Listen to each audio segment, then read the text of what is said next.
কুরআনুল কারীম মেরে ভিতরে জানিয়ে দেন সূরা মাইদার 90 নম্বর আয়াত। আল্লাহ বলেন, ইয়া আইয়ুহাল্লাযীনা আমানু, হে ঈমানদারগণ, আমি তোমাদের উপর হারাম করে দিয়েছি ইন্নামাল খামরু ওয়াল মাইসির, তোমাদের হারাম করছি মদটাকে আমি আল্লাহ হারাম করে দিয়েছি, ওয়াল মাইসির ওয়াল আনসাব ওয়াল আজলাম, আমি আল্লাহ জুয়াটাকে তোমাদের উপর হারাম করে দিয়েছি। আমি আল্লাহ সুবহানাহু ওয়া তাআলা তোমাদের উপর জুয়া হারাম করে দিয়েছি, মদটা হারাম করে দিয়েছি।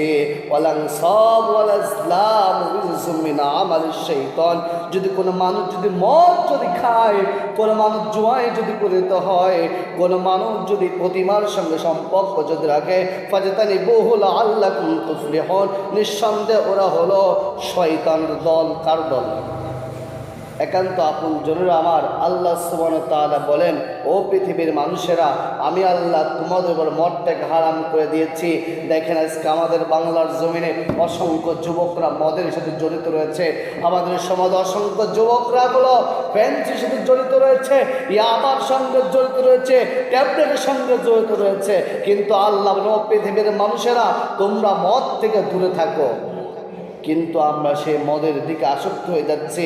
তাই একান্ত আপন জনেরা আমার, এই যে সামনে আসে জুয়া, আল্লাহ বলেন, ও পৃথিবীর মানুষেরা, তোমরা জুয়া থেকে দূরে থাকো। কিন্তু দেখেন আমরা জুয়াটাকে ঘরে ঘরে নিয়ে আসতেছি। আমি গতকাল গোপগ্রামের দিকে গেলাম, যা দেখলাম আপনার বাক্সি সাত পাখিয়া, সবাই চেনেন বাক্সি সাত পাখিয়া, শ্যামগঞ্জের ভিতর। ওইখানে আমি দেখলাম হুগলার ভিতরে দেখলাম ইয়া বড় পতাকাগুলো টানিয়ে রাখছেন। অথচ যেই সমস্ত দলগুলো আমাদের বাংলাদেশটাকে পছন্দই করে না, অথচ মুসলিম রাষ্ট্রটা পছন্দই করে না, তাদের সঙ্গে দেখলাম আমাদের বাংলাদেশের কিছু মানুষের দেখলাম হাত রয়েছে। একান্ত আপন জনেরা আমার, এই যে বিশ্বকাপ খেলা কেন্দ্র করে নিয়ে দেখেন আমাদের সমাজে অসংখ্য বাড়িতে ঝামেলা শুরু হয়ে গেছেন। আমার কুমারখালী থানার কথাই বলতেছে। একান্ত আপন জনেরা আমার, ব্রাজিলে যেদিন খেলা হয়েছে, ব্রাজিল এই খেলাটা হওয়ার সঙ্গে সঙ্গে যখন ব্রাজিল হারে যখন বাড়ি ফিরে চলে গেল, ওই সময় আমাদের কুমারখালী থানা কয়া ইউনিয়নে একটা যুবক আত্মহত্যা করেছে। বলেন নাউজুবিল্লাহ। একান্ত আপন জনেরা আমার, আল্লাহ সুবহানাহু ওয়া তাআলা বলেন, পৃথিবীর মানুষেরা, তোমরা যদি কোনো মানুষ আত্মহত্যা যদি করো না কেন, যদি তুমি যদি মক্কা মধ্যে ইমামও যদি হও না কেন, তুমি যদি হাফেজ হও না কেন, তুমি মুফতি হও না কেন, মুহাদ্দিস হও না কেন, তুমি দানশীল হও না কেন, যদি তুমি একবার যদি তুমি আত্মহত্যা করে মৃত্যুবরণ যদি করো, ওয়াল্লাহি আল্লাহর কসম করে বলতেছি, তোমার জন্য অনন্ত দিন জাহান্নাম থাকতে হবে। একান্ত আপন জনেরা আমার, আমাদের সমাজে দেখেন এগুলোই বেশি হচ্ছে। নাই গলায় দড়ি, নাই বিষের বোতল, নাই রেলের তলে মাথা দেওয়া। এটাই কিন্তু আমাদের সমাজে হচ্ছে। আপনি আত্মহত্যা করতেছেন দুনিয়ার বুকে শান্তি থেকে বিদায় নেওয়ার জন্য। আপনি হয়তো মন করতেছেন আমি আত্মহত্যা করে মারা যাব, আমার শান্তি হয়ে যাবে। একান্ত আপন জনেরা আমার, যদি কোনো মানুষ যদি আত্মহত্যা করে মারা যায়, কিন্তু ওই মানুষকে বলা হয়েছে ইয়াউমাল কিয়ামত পর্যন্ত তার জাহান্নামে ভক্ষণ করতেই হবে। শুধু কি তাই, কিয়ামতের দিন যখন আল্লাহ সুবহানাহু ওয়া তাআলা বিচার কাটকে যখন দাঁড়িয়ে থাকবেন, আল্লাহ বলেন, লিমানিল মুলকুল ইয়াউম লিল্লাহিল ওয়াহিদুল কাহ্হার। ও পৃথিবীর মানুষেরা, আজ তোমরা কোথায় আছো? আমার দিকে আসো। আজকে সমস্ত রাজা বাদশার বাদশা আমি আল্লাহ। বলেন সুবহানাল্লাহ। একান্ত আপন জনেরা আমার, আল্লাহ সুবহানাহু ওয়া তাআলা ওই সময় আমাদেরকে ডেকে ডেকে আমাদের বিচার যখন করবে, যেই সমস্ত মানুষ আত্মহত্যাগুলো যারা করছে, ইহুদি সে চক্রান্ত করে বা কোনো ঝামেলা করে আত্মহত্যা যারা করছেন, এদেরকে বলবে, আমি যে তোমাকে একটা রূহ দিয়েছিলাম, আমি যে তোমাকে একটা জান দিয়েছিলাম, ওই জানটা তুমি কোথায় দিয়েছ? আমার ওই রুহটা তুমি কোথায় ফেলে দিয়েছ? অথচ তুমি মৃত্যুবরণ করছো তোমার ইচ্ছাকৃতভাবে। কিন্তু আমরা মরার সময় বলি, কোনো মানুষ গলায় দিয়ে মারা যায় বা বিষ খেয়ে দিয়ে মারা যায়, আমরা একটা সান্ত্বনা দেওয়ার জন্য বলি ওর হায়াত ছিল এই পর্যন্ত। এটাকে আমরা বলি না? কিন্তু একান্ত আপন জনেরা আমার, হায়াত ছিল না ওর ওই পর্যন্ত, আল্লাহ আর ওর হায়াত দিয়েছে।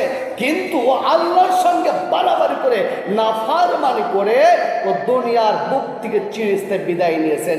এই সমস্ত মানুষদেরকে আল্লাহ সুবহানাহু ওয়া তাআলা অনন্ত দিন অনন্ত সময় জাহান্নামে ভক্ষণ করবে।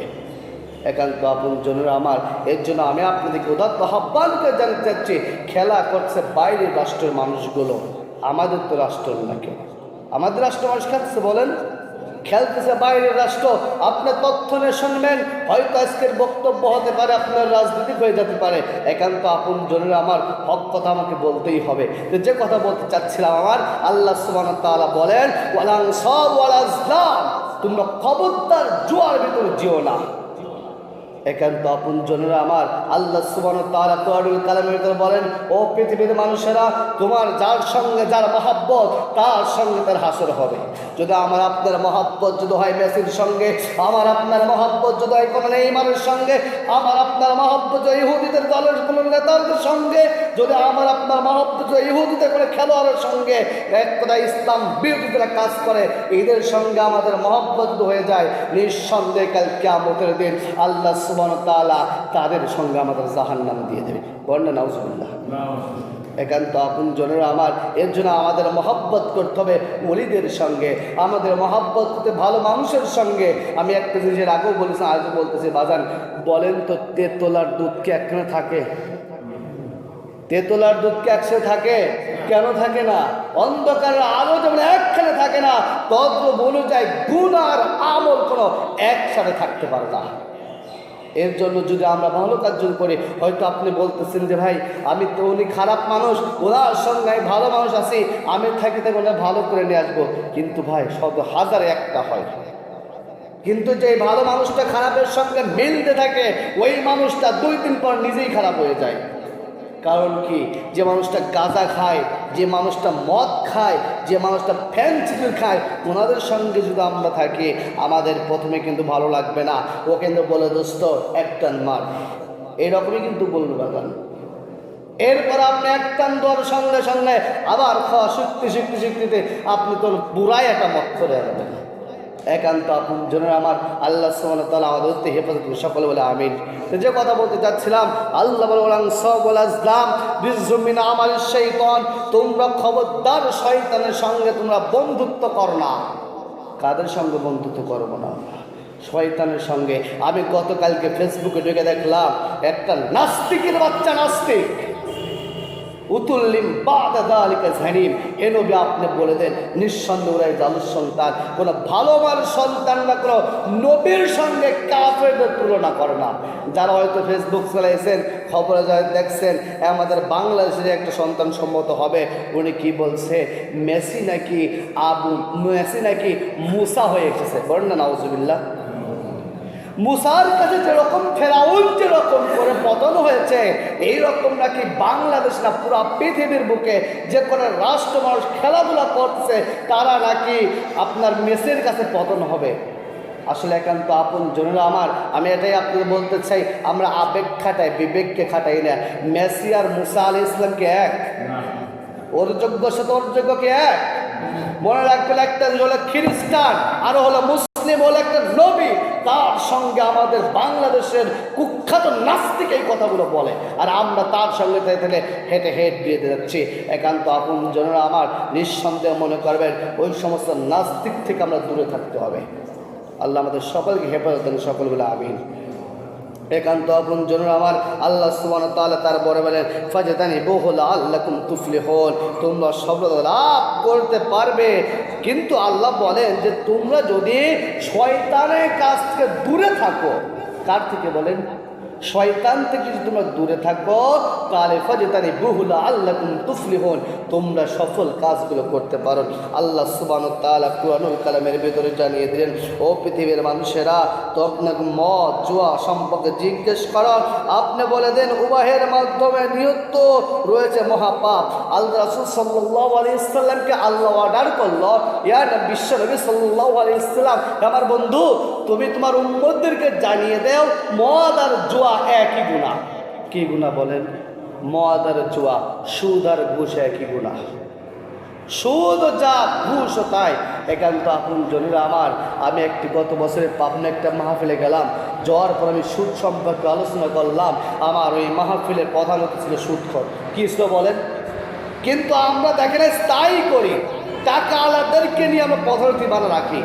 অথচ ওর টাকা ভেজাল না, ওর টাকা সুদ না, ওর টাকা ভালো, এটা আমরা যাচাই করি না। কিন্তু আমি যখন সুদ করে আলোচনা যখন টানলাম, ওই সময় আমার আলোচনা শোনার পরে আমার একটা লোক বলল, হুজুর আপনি সুদ করে কেন আলোচনা করলেন? আমি বললাম, কেন আমি আলোচনা করবো না? কারণ আল্লাহ সুবহানাহু ওয়া তাআলা একবার নয়, দুইবার না, 9 বার রাজনীতির কথা আমরা আল্লাহ কোরআনে জানিয়ে দিয়েছেন। তাহলে আমি বললাম আমার দোষটা কি? তখন ওই লোকটা বললো যে, হুজুর শোনেন, আমরা আজকে সুদ খাই না, আমরা আজকে টাকায় টাকা হয়। আচ্ছা বলেন, টাকায় টাকা হয়? টাকায় কোনদিন টাকা হয়?